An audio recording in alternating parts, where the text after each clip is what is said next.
E aí, Maria do Céu, vamos abrir o leque? Uau! Agora!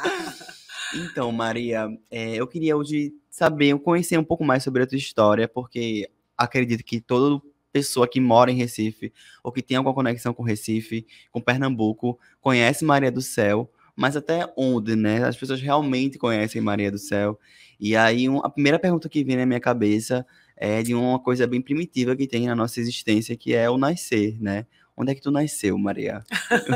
Eu nasci em Recife, nasci na maternidade, acho que é Nossa Senhora de Fátima, essa maternidade também, depois que eu nasci, pegou fogo. É uma maternidade que ela ficava aqui no Derby, de parto cesariana, e tem uma história engraçada e que eu gosto, né? Eu acho que eu digo até que o médico ali naquele momento de uma brincadeira, na realidade ele estava tendo uma premonição do quem seria eu, né? Que quando eu nasci já foi parto cesariana e minha mãe já tinha 2 filhos homens e queriam muito ter uma menina. E Sim. aí o médico não quis colocar logo, né? Assim, aí ele acendeu a luzinha rosa e azul, porque na porta da maternidade, onde estava nascendo, né, do bloco cirúrgico, tinha sempre uma luzinha azul quando era menino, rosa quando era menina. E aí, quando eu nasci, ele colocou as 2 luzes. Aí nasceu Meu Deus, eu que também, simbólico. que simbólico, eu acho muito simbólico. Não é? Ainda mais contou toda a trajetória, conhecendo assim pessoas de gêneros diferentes, né, sexualidades diferentes, e aí naquele começo, no nascer, Já estava já estava ali, ali a marcada. dualidade. Exatamente. A diversidade, A né, na diversidade, realidade. exatamente, exatamente. E uma dúvida que eu fiquei também com relação a esse momento não é, eu me perdi, né? Isso aqui a gente vai Vai. cortar. Mas eu queria saber, Maria, também como é que foi tua infância, né? Assim, como é que se constituiu? Tu cresceu em Recife também? Como é que foi isso? Olha, eu digo, eu sou aqui, nascida em Recife, morei aqui em Recife a vida inteira, nunca saí de Recife. Mas eu tinha minha avó e meu avô que moravam em Olinda, Hum, né? Então, eu ia muito para Olinda. E meus pais, uma época, também moraram em Piedade, Jaboatão.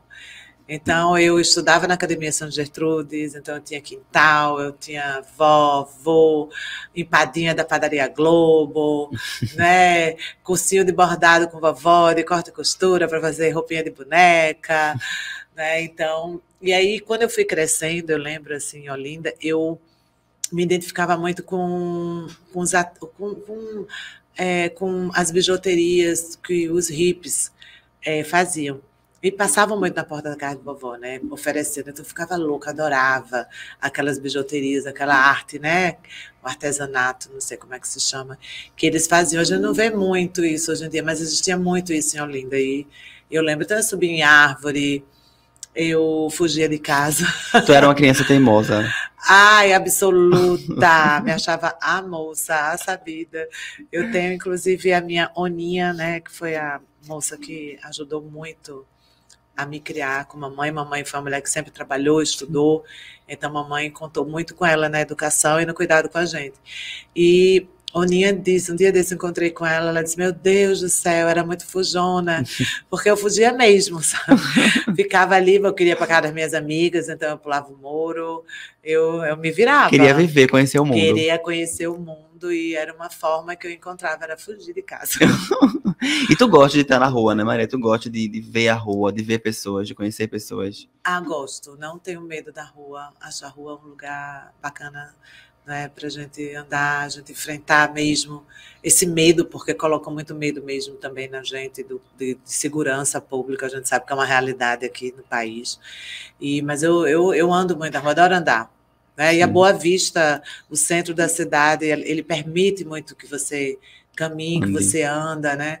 E ainda bem que aí fizeram aí a calçada legal, que reconstruíram e ajeitaram várias calçadas aqui da gente. E eu gosto muito de andar. Ando mesmo. Massa, isso é Tanto massa. é que eu casei com um andarilho, né? É verdade, é verdade, é verdade. A conexão foi imediata. Imediata. E ele também, assim, a convivência com ele também me trouxe mais ainda essa questão de andar pela cidade, Conhecer, conhecer. viver a Você rua. só conhece mesmo, sabe, andando. Aí você vai conhece tudo, conhece as pessoas, conhece as barracas, conhece né, o comércio. Você conhece quando você anda. E conversa com as pessoas. E conversa com as pessoas. Que vivem ali. Porque às vezes você tá, digamos, estamos em Recife, e aí eu moro no Jardim de São Paulo, mas a realidade de quem mora no Cordeiro ou em Afogados é totalmente diferente, às vezes, né? Assim, da minha e de Jardim de São Paulo. Então, se você abre um comércio ali em Jardim de São Paulo, é diferente como você vai lidar com aquela população dali, a população do centro do Recife, que já é outra população. Tudo isso muda, né? Muda. E são as particularidades de cada esquina da cidade, de cada local. Mas acaba que as necessidades também acabam sendo as mesmas, né? Total. Quando a gente olha no macro da cidade, a questão de segurança, a questão mesmo de acesso às escolas, aos postos de saúde, né? A saneamento básico, a pavimentação de ruas, a iluminação pública. Acesso, né? Acesso, né? Até plantio mesmo, replantio de árvores, que a gente tem que estimular muito. O Recife tem uma cimenteira, então a gente divulgar mais essa cimenteira para você que quer plantar uma árvore frutífera, se você quer plantar uma árvore que vai fazer sombra, né? Que a gente esteja estimulando isso mesmo na nossa cidade, porque Recife já foi bem e reconhecidamente uma cidade arborizada, e até porque tem um monte de rios, né? A gente é banhada, a gente é lavada. Exatamente. Então, acho que isso já facilita também a gente ter essa raiz ali buscando águas, né, no lençol freático que tem na cidade. Então, acho que a gente consegue transformar isso aqui num pântano. Árvores com água. E tecnologia. E tecnologia, claro, sempre, né? Daqui para sempre. Tecnológico. Daqui para sempre. Com certeza. E aí a gente falou um pouco de nascimento, de infância, e eu queria entender, assim, agora, tu tá numa fase diferente da tua vida, né? Que é o envelhecimento, ele tá vindo de uma maneira mais, digamos, mais forte. As pessoas, elas já te identificam como uma mulher mais velha pelos teus cabelos brancos. Como tá sendo envelhecer? A avó também, né? A avó também. A avó é uma coisa que o povo assim, a gente já identifica culturalmente, né, com a pessoa que já está nesse processo de envelhecimento, que os filhos já cresceram, que já estão aí ocupando também esse lugar que já foi seu, de pai e de mãe, e você é a avó, né? Pai e mãe a gente não deixa de ser nunca, mas a avó também. Olha, eu confesso a você que eu tenho gostado muito, sabe, do envelhecimento, com essa qualidade de vida, né, de saúde também, porque eu acho que o que é ruim na vida é a gente descuidar da nossa saúde, né, ou não ter a saúde, ou não ter o acesso para cuidar da saúde. Então, acho que eu sou uma pessoa que me previno bastante, claro que existem as questões genéticas, mas eu me previno bastante com atividade física, né, com uma alimentação. Às vezes as pessoas dizem, tu vai subir a escada. Eu subo a escada, eu desço a escada. Claro que eu tenho cuidado na minha idade, e acho que todo mundo tem que ter esse cuidado, que é pegar no corrimão quando está subindo e descendo a escada. Mas eu procuro muito subir e descer a escada, porque é uma forma de estar ali me exercitando, de meu corpo estar acordando, de não estar ficando sedentária. Então, acredito que a gente pode cuidar da nossa saúde todo dia, todo momento, bebendo bastante água, que é uma coisa, né, que às vezes a gente esquece de beber água. Total. Né, total. Diminuindo a questão das comidas industrializadas, os fast foods. Às vezes você tá com muita fome, tá no rolê, numa coisa, vai lá e come, mas não é uma rotina fazer aquilo ali, meu alimento diário, meu pão nosso de cada dia, entendeu? Total. E aí colocar fruta, sempre quando eu como fruta, eu como acompanhada de alguma proteína, porque eu sei que isso é legal, né? Para a questão da glicose. Então é isso, eu vou me cuidando para que esse envelhecimento ele seja cada vez mais aceito e vivenciado de forma plena, de forma madura, porque envelhecer também traz uma coisa muito boa para a gente, que é a segurança de quem você é, né, de você pensar com sua cabeça, de fazer sua escolha. E aí Acho que é o amadurecimento de quem você é também, de né? quem você é, não é? Não é ninguém que vai dizer o que você é. Isso. Então, esse amadurecimento é muito bom. Então, quando ele vem acompanhado dessa autoestima, né, com saúde, você se sentir bem. Claro que, né, a beleza da juventude é uma beleza admirável, né? Mas a beleza também que a gente consegue passar, refletir do Total. bem-estar, da nossa autonomia, né? Uma das coisas que Experiência também, né? e uma das coisas que eu digo assim, eu quero autonomia, Sim, sabe? Eu quero estar com 80, 90, 100 anos, 120, aonde for, no topo, eu quero estar, mas eu quero ter autonomia. sim. Então, para isso, a gente tem que cuidar bastante. Eu digo assim, atualmente, minha preocupação, eu cuido dos meus ossos, sabe? Porque quando você cuida dos ossos, é porque você já vai cuidando lá de dentro de tudo. As raízes, né, As raízes, da sua árvore.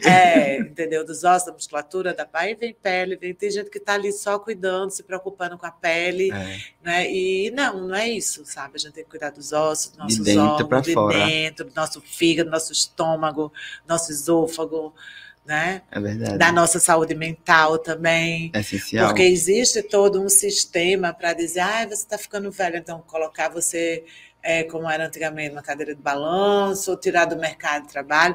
Eu não, querida, eu me jogo, entendeu? Ninguém vai me tirar de onde eu me vejo.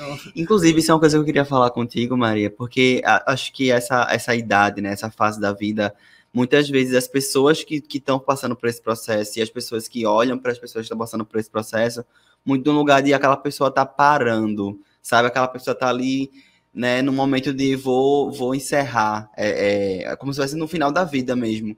E eu vejo esse momento muito de outra maneira, assim, muito de uma maneira que eu acho que é a maneira que você vê com muito mais autoestima, com muito mais revigoração, porque você sabe quem você é e você pode fazer outras coisas. E o interessante da tua trajetória é que nesse momento da tua vida, tu poderia estar, tipo, agora eu vou descansar, eu vou parar um pouquinho, né? Porque foram anos de muita luta, né? Dia e noite, né? Eu digo Recife 24 horas, gente. Isso, exatamente. Mas não, a gente te vê agora ainda com mais garra e mais vontade de encontrar caminhos novos, de abrir caminhos para outras pessoas, de, sabe, se reencontrar em um outro lugar e se redescobrir, também fazendo com que outras pessoas se redescubram nesse processo, assim. E aí eu queria entender mais ou menos como é para tu, assim, estar nesse lugar. Olha, é o lugar da juventude, né? Porque não é porque você está com 50, 60, 70, 80 anos que aquela juventude não está ali dentro de você, aquela vontade de realizar, sabe? E é isso que eu digo, o sistema te coloca, vai querendo te tirar. Agora, é o lugar onde você se vê. Né? Eu tenho muita disposição todo ano, gente. Acho que desde 1996, olha, que eu tinha o quê? 29 anos na época. Eu já rompia ano pedindo uma coisa, disposição. Sabe? É uma das ferramentas que faz a gente querer viver, querer estar aqui, ter projetos, ter vontade de estudar, de aprender uma nova língua, de conhecer uma pessoa, não é? De se relacionar, de um novo trabalho, né? Se atualizar na questão das tecnologias que estão aí, né? Inteligência artificial, o que é isso, como é que eu vou usar, o que é isso, o que isso vai trazer de benefício. Então, a gente está se atualizando sempre, porque o que envelhece mesmo é você não querer viver, né? E eu sou uma Total. pessoa que eu tenho uma vontade de viver, uma vontade de acertar, e não é uma coisa só minha, é muito no coletivo, né? Total. Eu gosto que as pessoas, que as mulheres, principalmente as mulheres, elas enxerguem no meu cabelo branco algo bonito, algo libertador. Estiloso. É estilo libertador. Tem gente que não vai achar bonito, tem gente que não gosta, tem gente que acha que ficou mais velha. Gente, olha, eu vou ficar mais velha do que eu já estou. Assim como você entendeu? também vai. Eu vou ficar mais velha. Eu quero, entendeu? Eu quero Total. envelhecer mais. Agora eu quero ter essa autoestima em dia comigo mesma, eu quero estar com essa disposição para construir, para trazer todo o meu aprendizado, tudo que, como eu penso a vida, essa diversidade que eu gosto, sabe? Eu gosto de São João, eu gosto de Carnaval, eu gosto de Páscoa, né? Então, assim, eu gosto de música eletrônica, eu gosto de brega, eu gosto de tudo, Sim. entendeu? Não sou uma pessoa, gosto só disso, não. Claro, tem coisas que a gente se identifica mais no período da vida, né? Mas tem, lógico, se você estiver curtindo ali uma dor de cotovelo, você vai gostar mais daquelas músicas. Mais tristes. Não é daquelas que você, ai meu Deus do céu, né? Mas tu é multicultural, igual o Recife. Eu sou multicultural, sabe? Eu sou multicultural, eu sou da diversidade. Assim, a diversidade, para mim, minha luta pela diversidade é a sexualidade humana, Sim. é a identidade de gênero, é a diversidade mesmo mental, né? As pessoas que têm a questão das diferenças, né? Com a própria cognição, essas pessoas muitas vezes elas são excluídas, não tem, sabe? São pessoas que vão trazer coisas, conhecimentos, ideias diferentes, tecnologia. Isso. Sabe, quem inventou assim, o telefone, quem inventou aí o computador, tu acha que essa pessoa era normal? Normal no sentido da caixinha? Isso. Não, né? Então a gente percebe que tem muita, a gente tem que aproveitar. E geralmente as pessoas muito geniais, elas também têm aquele, né, super, ou quem tem um déficit também, um déficit de atenção, uma coisa. Sempre a gente aproveitar o que tem de bom nas pessoas, né? Sim. Né? E o que tem de ruim, digamos assim, a gente melhorar, trazer para aprimorar, né? Aprimorar, trazer para uma outra realidade, dar outras oportunidades. Sim. Então eu gosto de dar oportunidades. Eu acredito no ser humano, eu acredito na força do amor, né, que transforma. E todo mundo tem uma coisa boa e uma coisa ruim para oferecer, né? Todo mundo, assim. Aí você tem que saber realmente como equilibrar aquilo e saber onde você vai oferecer, o que você não vai oferecer. E a questão do cabelo branco fica na cara, né? Exatamente. Então, assim, eu ouvi quando eu comecei a transição, porque isso é uma transição. Sim. Quando eu comecei a transição do meu cabelo branco, gente, se eu não tivesse com minha autoestima lá no lugarzinho mesmo dela, eu escutei de tudo. Imagino. Se eu ia ficar loura, se eu ia ficar isso, eu decidi. Eu estava gostando do que eu estava vendo. Não era ninguém que ia dizer que estava isso, estava aquilo. Ai, menina. E aí, e realmente até eu entendo as pessoas que estranharam, porque meu cabelo era muito preto, eu pintava, usava muito tinta, sabe? A tinta preta mesmo. Eu pensava que era natural, pretão daquele jeito. Não, ele era natural quando eu nasci. Né? Aí depois do cabelo, e foi rápido esse processo, tanto é que meu cabelo é todo branco, tem pessoas que têm, mulheres que têm 90 anos, não tem a cabeça branca como a minha. Verdade. Mulheres que têm 50 anos, eu com 50 anos já tava a cabeça toda branca, 40, eu nem sei dizer assim como é que tava toda branca, eu descobri que tava toda branca mesmo, né? Quando eu liberei a tinta dele. E eu gostei. E assim, acho que é você se olhar, você gostar. E aí também as pessoas, às vezes, muita gente diz, vem cá, e o que é que Canário está falando? O que é que teu marido está dizendo? Né? Sempre como se precisasse da aprovação de um homem, né? Mas é o problema dele, se ele não gostar, ele pinta. Nem perguntei. Nem perguntei, né? E eu acho que o amor, estar junto, ultrapassa isso. Sim, né? com certeza. A pessoa que se preocupa porque vai estar com o cabelo branco, tudo, eu também podia estar com a cabeça raspada para fazer algum tratamento, né? Exato. E passar um período da minha vida com a cabeça raspada, ou acontecer alguma coisa, né? Que meu cabelo caísse e nunca mais fosse nascer, né? Ou, sei lá, tantas possibilidades. E isso iria... E coisas que podem acontecer com qualquer pessoa, né? Total. E aí, isso eu que ia fazer... As pessoas se afastaram de mim, ele se afastar de mim, né? Então, eu penso muito sobre isso. Foi uma decisão minha e que eu me sinto muito bem.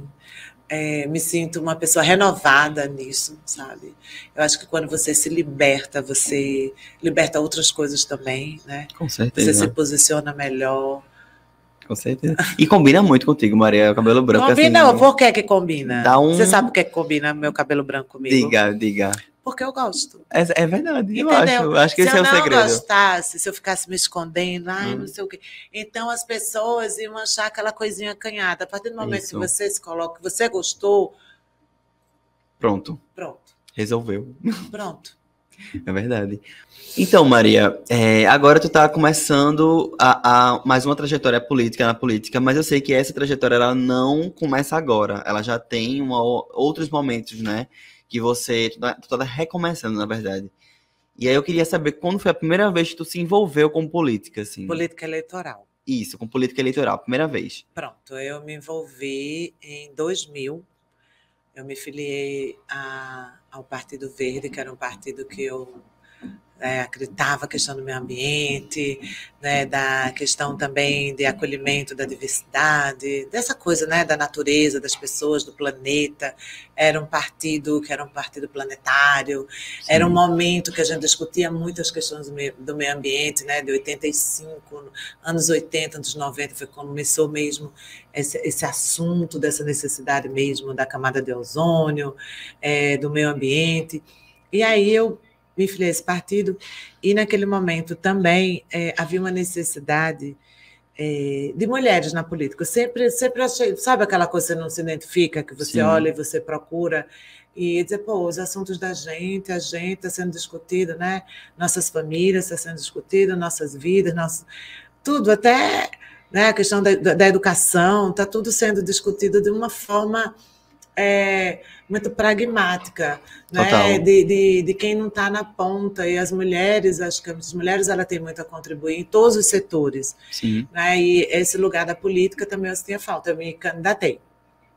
E eu lembro quando eu me candidatei em 2000, que Cadoca, que fazia o Recife Folia, grande político nosso aqui, era o secretário de turismo, e Cadoca, quando soube que eu era candidata, e ao mesmo tempo, no mesmo ano, eu fiquei grávida de Vitória, que é a Sim. minha filha linda, Vitória.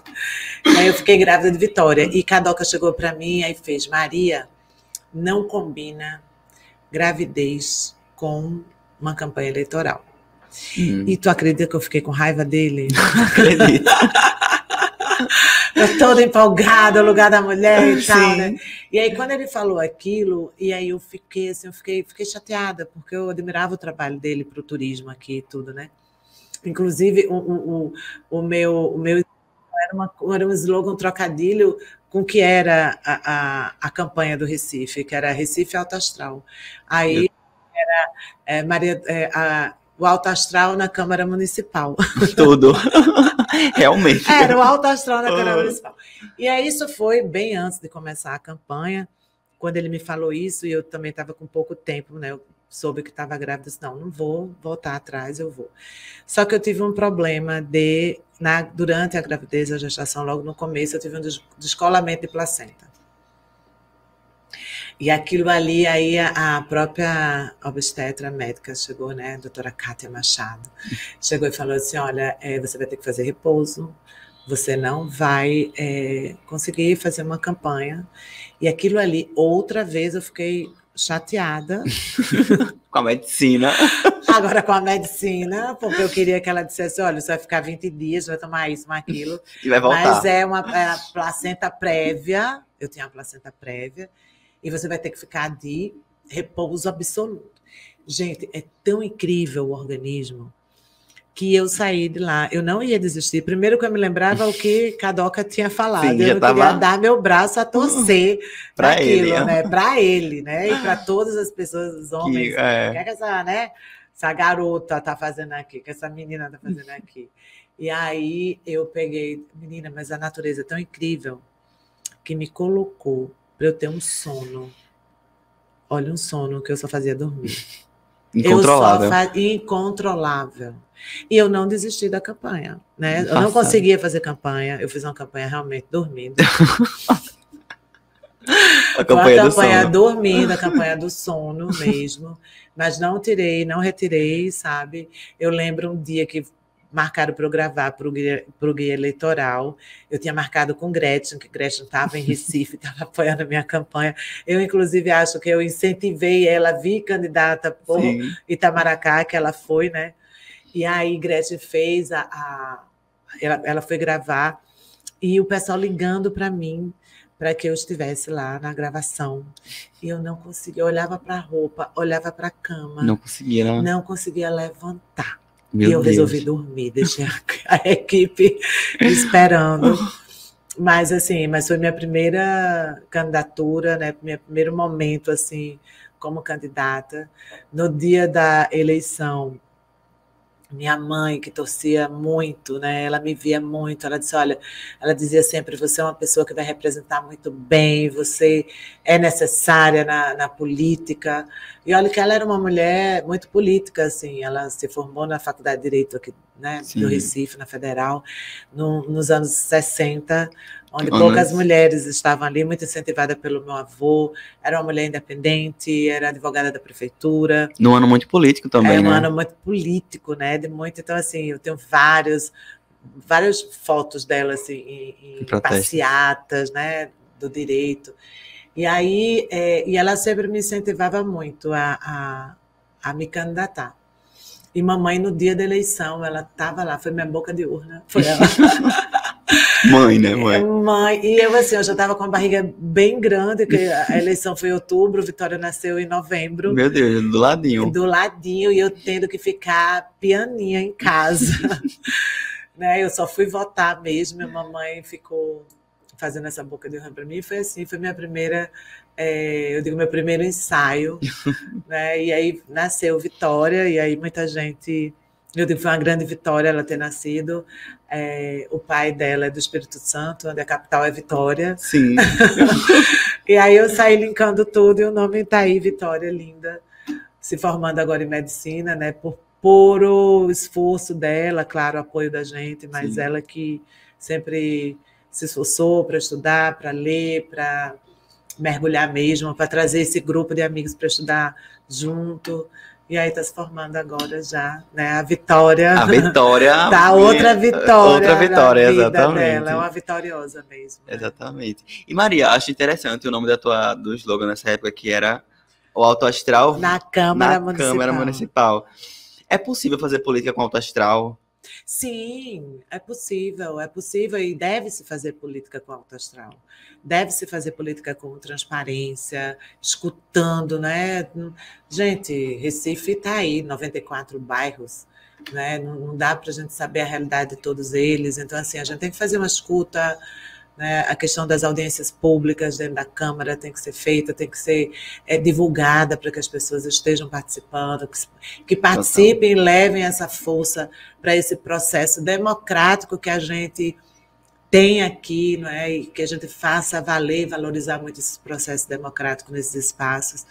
Eu já participei de várias audiências públicas e é instigante, é emocionante, né? E tem como fazer isso com alto astral? Sim. Principalmente nosso turismo, nossa cultura, nosso meio ambiente. Já é um alto astral. Recife já é um alto astral, né? Eu acho também. Eu acho. Não é só no carnaval, não, é tudo. É um o ano alto astral. inteiro. As pessoas são alto astral, astral, né? Totalmente. O Nordeste dá o alto astral, dá esse axé para o Brasil, com né? Certeza. A gente tem, sem barrismo, gente, sem né, o melhor, mas a gente tem esse alto astral. E foi o primeiro slogan da minha campanha, era esse, o alto astral na Câmara Municipal. Agora a gente está em pré-campanha, né? E a pré-campanha também a gente vem com o Abrindo o Leque. Abrindo o Leque. Eu abrindo o Leque errado. Abrindo o Leque em Recife. Eu amo. E assim, eu acho interessante que a população ela esteja atenta também, né, às questões políticas, que participe desse debate democrático. Qual é a importância, assim, da gente trazer? Porque, assim, eu sinto que às vezes a população não tem essa noção, né, da importância de ter um representante de fato dentro da política, a pessoa que vai olhar para você para todos os momentos, assim. Qual a importância de ter uma população ativa, né, de olho na política, de olho nos políticos, de olho em tudo que está acontecendo? Olha, eu vou falar por mim, tá? Se você vê um sistema todo feito para que as pessoas não se interessem, até as notícias que saem são notícias para que as pessoas não se interessem por essa política eleitoral. Né? E aí a gente parece que só passa a se interessar quando vem as notícias, quando vem o retrocesso, quando vem os ataques, né? As fake news. Mas a gente tem que saber que esse é um momento agora, né? Que eu digo assim, de um voto bem consciente, da gente se orgulhar de ver essa representação lá dentro, com outras representações, que não é só uma pessoa, é um conjunto de pessoas ali que vão estar debatendo a cidade, debatendo a vida das pessoas, a segurança da cidade, o transporte público, tudo do setor público, as escolas, né? Então, é de uma importância muito grande, porque a gente fala assim, a prefeitura, o prefeito, mas a gente está ali para ajudar, né, no sentido de ajudar a cidade, ajudar a gestão, ajudar as secretarias, manter esse diálogo e também cobrar também, né? Cobrar, denunciar, se perceber que não está acontecendo da forma que a população quer, né? Alertar, chamar, ó, gente, vem, Isso. Vamos aqui, vamos junto. Vamos se juntar. Vamos se juntar. E acho que a gente consegue fazer isso, sabe? Porque se você olhar direitinho, olha, o povo, quando ele se junta, ele elege e ele derruba. Exatamente. Né? A gente acabou de ver agora a questão da PL, Sim. Que não era contra ou a favor do aborto, não era sobre isso. Né? É sobre a violência, né, que as mulheres passam, muitas dessas violências, desses abusos sexuais, desses estupros, eles chegam em gravidez. E essa gravidez, muitas vezes, ela acontece dentro de um ambiente familiar, onde você não pode falar, onde você não vai ser acolhida, fica coada. Se for uma criança, então não sabe nem do que está se passando. Exato. E aí vinha um projeto de lei onde a pena da pessoa, tanto do médico quanto da vítima, vai ser maior do que do abusador. O que é isso, minha gente? É isso. Tipo assim, é um absurdo. A gente teve que se juntar, a gente teve que se unir, a gente teve que falar sobre isso nas redes sociais. Foi pra rua, né? Foi para a rua, né? Então, assim, teve que pegar os aliados, né? O pessoal da área de medicina que apoia, pegar os políticos também, independente de ser esquerda e direita, centro. Muitas pessoas ficaram indignadas e usaram das suas redes sociais para se posicionar. Então, a gente vê que a gente conseguiu barrar isso rápido. A gente uma questão de saúde pública, né? A gente conseguiu estancar isso. aquele processo que estava em caráter de urgência, de tudo. Então, assim, eu fico feliz quando eu vejo as pessoas se mobilizando, porque a gente consegue eleger, sabe? Uma população elege, ela, do mesmo jeito que ela bota, ela tira. Com certeza. Né? E, às vezes, a gente falha por eu digo assim, ter um voto egoísta, né?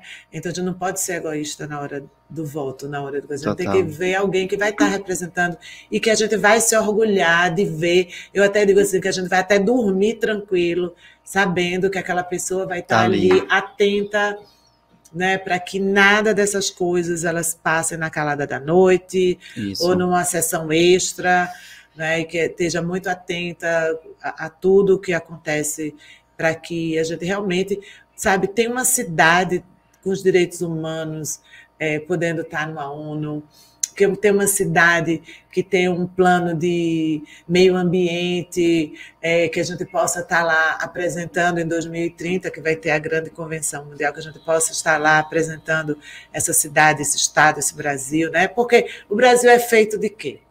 Dos municípios. Isso. Né? E a gente tem o quê agora? Uma eleição municipal, né? Que é a base de tudo. Ou seja, é como você consegue, quando a gente começa a colocar aqueles tijolinhos que a gente vai edificar o que a gente quer.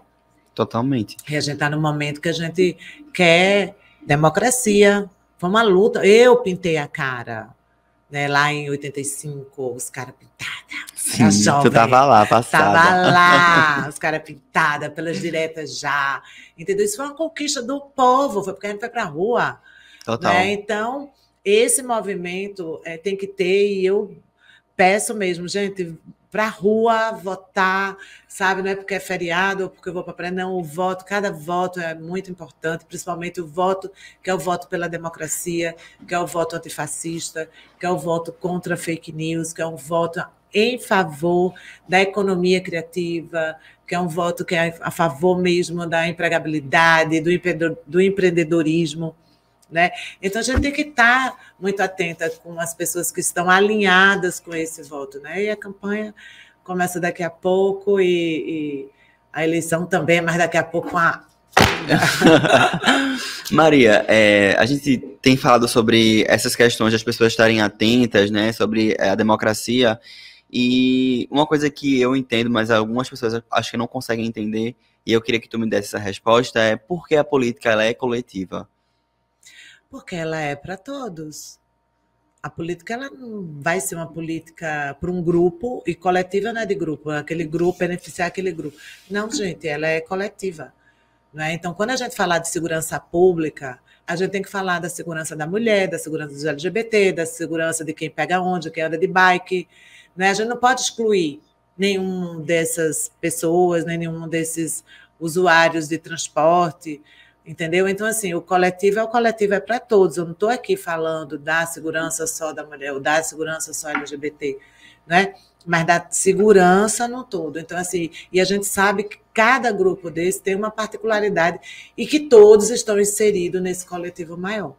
Então, coletivo, para mim, é a gente não deixar ninguém de fora. Total. Não é? É a gente dar oportunidade também, até para quem ameaça a segurança, né, pública, de ter uma qualificação, de ser inserido novamente. Eu acredito muito nisso, sabe? Sim. De você trazer de volta o convívio social, dizer, você é bom, você é bacana, pegar as pessoas pelo lado que ela tem de melhor, né? Isso. Às vezes é uma arte, às vezes é uma matemática, e aí a gente conseguir uma música, uma dança, um esporte, né? A gente descobre. Olha, eu sempre vi isso. Os nossos talentos estão dentro das comunidades. Sim. Né? Então, se você quer descobrir os talentos, a gente tem que ir para a comunidade. A gente vai descobrir o talento do handebol, da natação, do basquete, do futebol, do voleibol, da ginástica olímpica, né?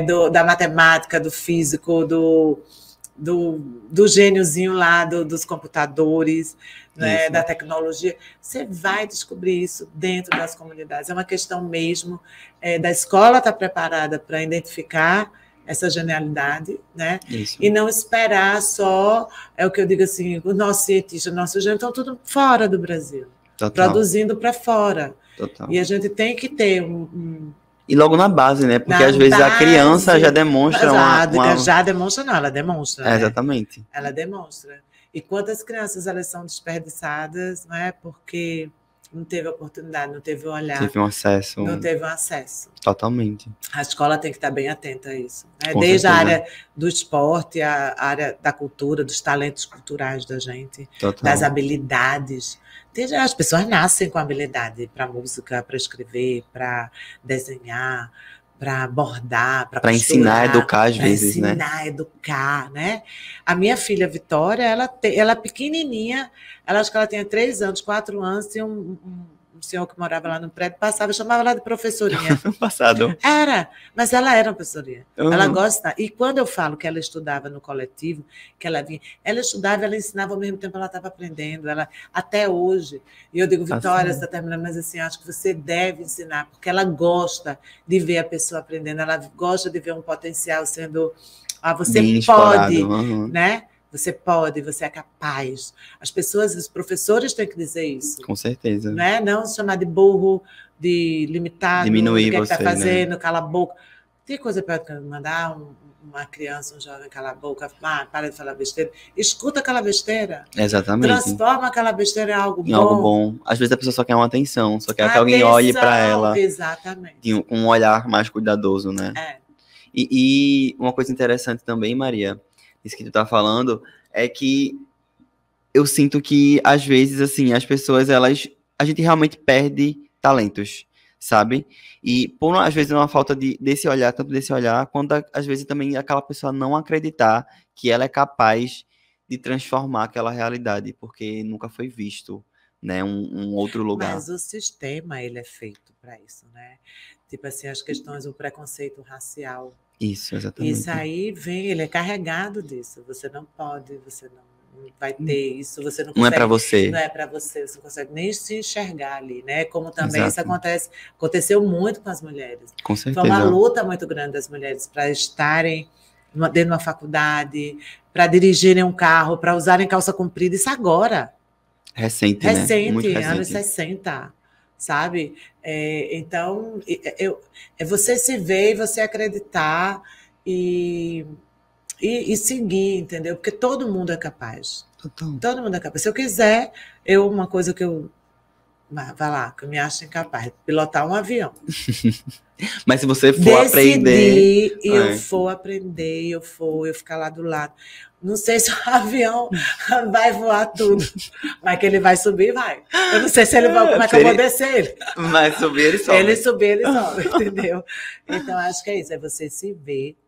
Então, e também, quando eu estiver lá em cima, pilotando, eu vou ter que descer, agora eu vou criar minhas estratégias para pousar, como descer. E ele vai descer, entendeu? Vai dar um jeito. Vai dar um jeito. Então, acho que é isso, né? Você acreditar. Agora, o que é importante é você ter esse holding, que chama, né? Ter essa base.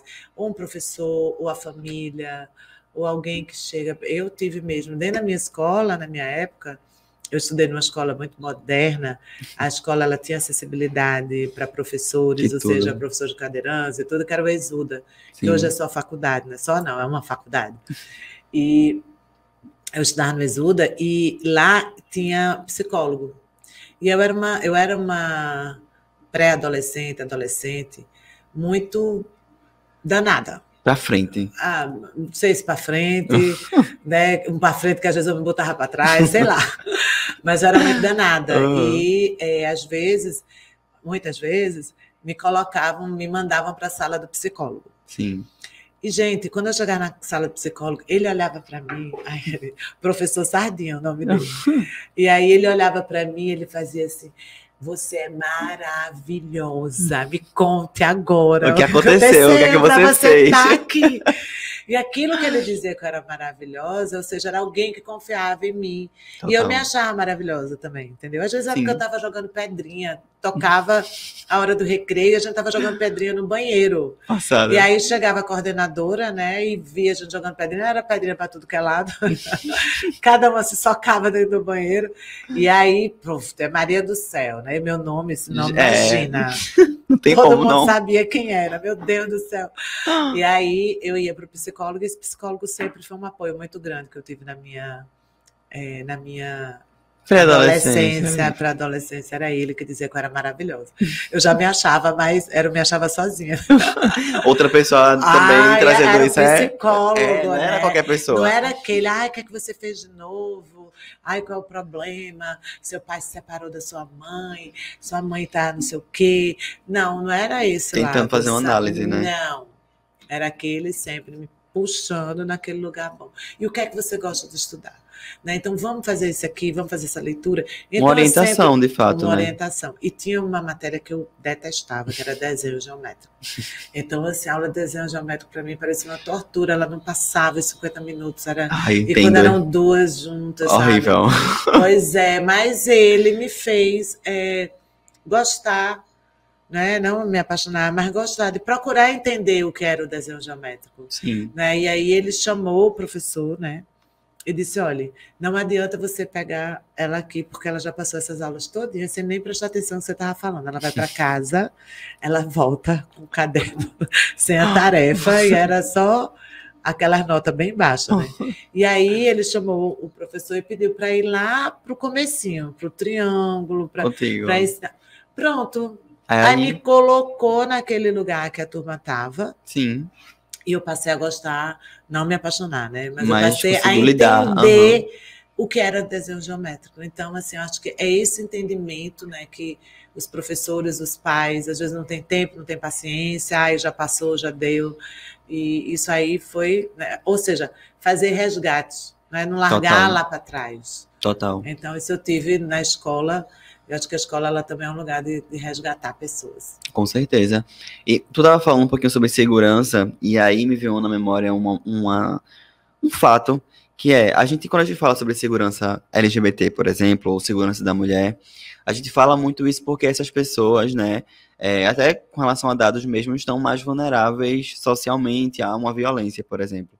E aí muita gente fica nessa crítica, assim, e tal. Mas as pessoas não pensam que quando você resolve o problema da segurança do LGBT, você resolve o problema da segurança meio que geral, assim. Porque se tá seguro para um LGBT viver em sociedade, fica seguro para outras pessoas viverem também, né? Mas a violência específica, que é o ódio, né, que é a homofobia, a transfobia, é uma coisa bem específica que as pessoas às vezes não conseguem entender. Sim. Mas a segurança tudo bem, é uma segurança macro que todo mundo está inserido, mas por você ser LGBT, você às vezes, né, algumas famílias expulsam de casa, você na escola você vai sofrer aquele bullying mais pesado, vai ter um emprego que não vai ser dado a vaga a você por você ser afeminado, né? Então a gente percebe que existe sim uma violência, um preconceito, que aí eu digo, né? Alguém já foi expulso de casa por ser hétero? Alguém já sofreu na escola por ser hétero? Já passou por algum bullying, que eu chamo bullying, né? Alguém já perdeu o emprego por ser hétero? Ou perdeu a vida, né? Ou perdeu a vida só por ser hétero? Aí você vai no auge. Então, a gente tem que tratar isso, é um assunto das famílias, tá? É um assunto das escolas, é um assunto da fé das pessoas também, porque as pessoas têm suas religiões. Eu conheço muitas pessoas LGBT que são evangélicos, que são cristãos, que são do candomblé, são espíritas, né, são judeus. Então, a gente não tirar ninguém da sua fé, sim, por conta da sua orientação sexual. E a gente entender que a diversidade sexual e a diversidade de gênero, ela existe, ela faz parte da humanidade, da história da humanidade. Então, não é hoje com violência, com tratamento de choque, né? Com curas que vivem propondo aí, até porque isso já existiu, não é isso que vai mudar o afeto da pessoa. Porque, na realidade, é um afeto. Sim. Não é? A gente não está falando de um ódio de uma pessoa contra a outra. O ódio é o inverso. Total. A gente está falando de um afeto. Então, das pessoas se amarem, que elas se amem, que elas se beijem. Eu costumo dizer, o que me choca é ver dois homens brigando, se agredindo, se esfaqueando, dando um tiro no outro, mas dois homens se beijando. Isso é o amor, isso é o desejo, né? E uma relação consentida, é uma relação que os dois querem. Então, gente, qual o que é problema? Que isso né, afeta a tua vida? Agora, me afeta uma criança ver dois homens passando a faca, dois homens brigando, dois homens se agredindo, né? Claro. Então, isso é que as crianças, que a gente deve evitar que as crianças vejam, e não as pessoas se amando livremente. Isso não faz mal para ninguém. A ninguém. Exatamente. Não é? E também, se a pessoa for uma criança, que ela é uma criança LGBT, porque as pessoas dizem, não, mas as crianças, às vezes, elas nem sabem. Exatamente. Elas vão se percebendo ali, né? Lá para os 12, 13 anos, às vezes com 9, 11, né? Depende. Isso. Eu mesmo, com 9 anos, já estava apaixonada. Né? Passada. Os meninos. E tem meninas que vai estar com essa idade já paquerando e se apaixonando por meninas. Exato. E essas meninas, elas não são diferentes. Elas merecem esse afeto. Elas com merecem certeza. esse match. Né? Isso. E isso não pode dizer, isso é sujo, isso não pode, isso é doença, isso tem que ser escondido. Gente, o que você está fazendo com a vida da pessoa? Criando um problema que nem deveria existir. Criando um problema, né? Criando uma culpa, criando uma vergonha, afastando da família, afastando de um convívio. Nem todo mundo aguenta. E é o que eu digo, a população LGBT, as pessoas que são assumidas, elas são muito corajosas, elas são, sabe, todo mundo merece um prêmio. Total. Um prêmio de vida, divino, né? Um prêmio divino. Porque não é fácil, não. Não é fácil, né? Não é fácil os olhares, né? Isso. Não é fácil você ser as excluído limitações. Por amar, não é? Você ser excluído por você se identificar com uma roupa diferente do que o padrão heteronormativo te impõe, te coloca. Total. Né? Total, total. Outra coisa, Maria, agora mudando um pouquinho de assunto, é que a gente acaba, assim, a sociedade acaba se mobilizando muito quando a gente fala de política eleitoral, quando a gente está naquele momento ali para eleger um presidente, e muitas vezes as pessoas só se preocupam com o presidente, não se preocupam com os outros cargos que a gente vota também e que também fazem muita diferença dentro do Congresso. E agora a gente está num ano, num momento de uma política municipal, né, eleitoral municipal, e que eu percebo que existe sim uma mobilização, mas ainda assim, às vezes acaba ainda escorregando, né? Então, qual a importância da gente, agora que é uma política municipal, eleitoral municipal, da gente olhar para isso com esse olhar tão atento quanto. Primeiro que a política municipal é a base da política, né? Uma Câmara, ela é a base da política, entendeu? É dessa política que a gente vai fazendo as outras políticas.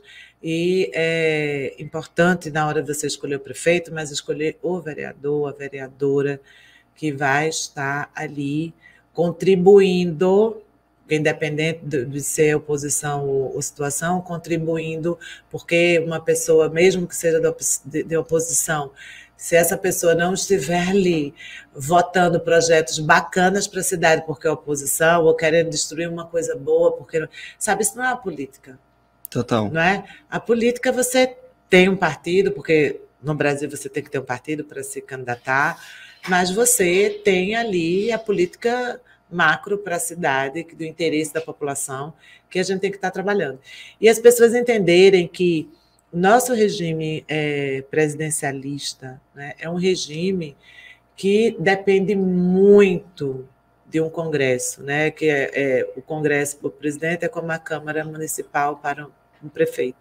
Então, assim, são pessoas que vão estar ali fiscalizando, propondo, articulando. Total. Não é? É como se fosse a formiguinha do processo, né, macro. E a gente está é decisivo, tem sido muito decisivo todas essas eleições ultimamente.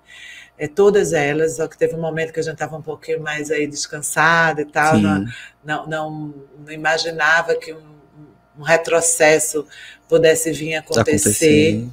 Juro que eu não esperava, não pensava. E a gente vê um retrocesso acontecendo, né, pelos direitos mesmo já adquiridos, pelos direitos à liberdade. Sim. E agora eu queria voltar um pouquinho mais ainda para a base, porque a gente está falando aqui de política eleitoral, municipal, prefeito, vereador, mas muitas pessoas não sabem nem o papel efetivamente do vereador, né, dentro de um congresso. E assim, qual é o papel de um vereador? Olha, o vereador ele tem um papel de fiscalizar, né, tudo, de ser um fiscal, está ali muito atento à gestão, né, o que estão fazendo ali com os recursos, para onde está indo, qual projeto, e também de apresentar projetos para a cidade. Né? Então, são projetos que vêm a beneficiar esse conjunto que é a população, né? Para empregabilidade, a questão da segurança também. Muita gente diz, mas não é do poder municipal. É sim. Né? Quando a gente está trabalhando a educação, a gente está trabalhando a segurança também. Sim, das pessoas, não é?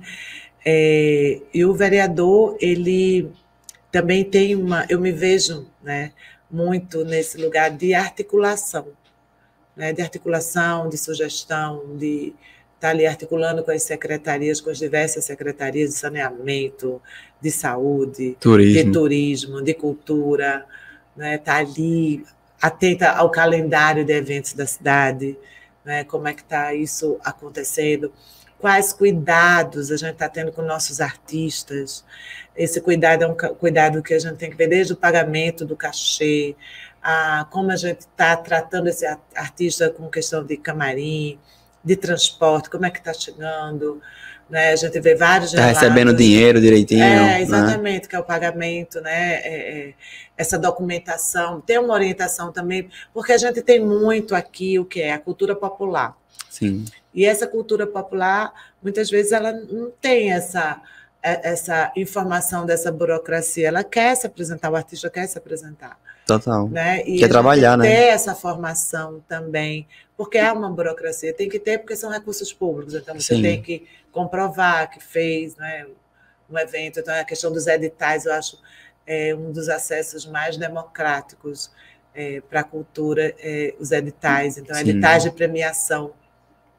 Total. São editais que você vai estar ali premiando, que não vai ter tanta burocracia de nota fiscal, disso, daquilo.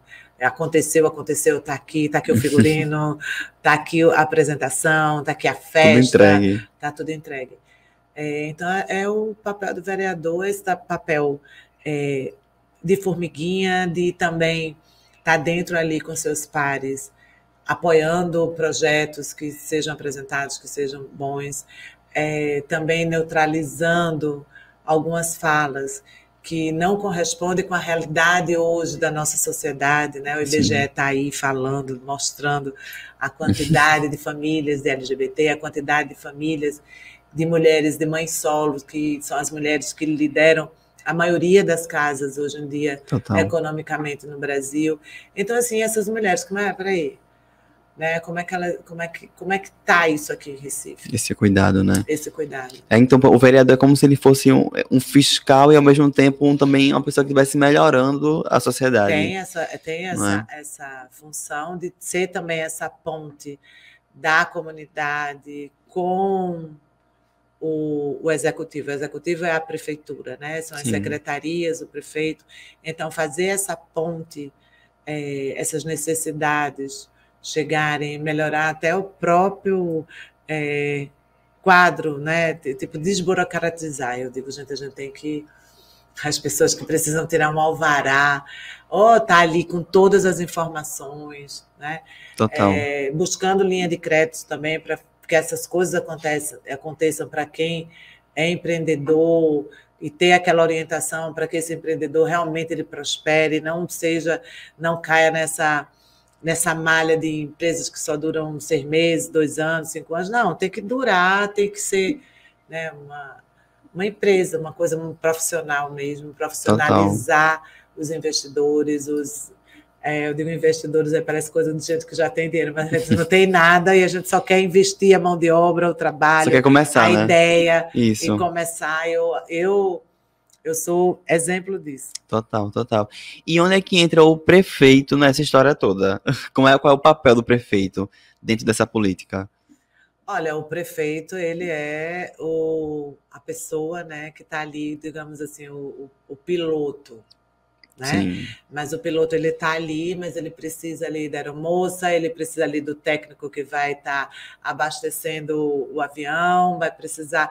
Então, assim, é toda uma equipe política, né, que vai, de fato, fazer uma gestão, fazer a cidade ir chegando aos lugares maiores, né, que economicamente pulsante, né, que vai fazer uma equipe toda, né, do vereador, são todos os vereadores e vereadoras, são todos os secretários.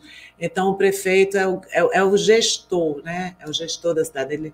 E muitas vezes ele precisa muito dessa Câmara para ele poder estar na questão dos orçamentos, para ele estar, tipo, a prefeitura tem um orçamento, mas é a Câmara dos Vereadores que vai dizer o quanto e o tanto que vai ser usado em educação, em segurança pública, em saúde, né? Nas políticas LGBT, que a gente percebe que há equipamentos hoje em Recife, mas a gente precisa de fortalecer com contratação mais de pessoal, principalmente a questão da saúde mental das pessoas, da empregabilidade, né? Então, a gente precisa garantir um orçamento para essas políticas que, muitas vezes, elas não estão dentro desse orçamento como deveriam estar.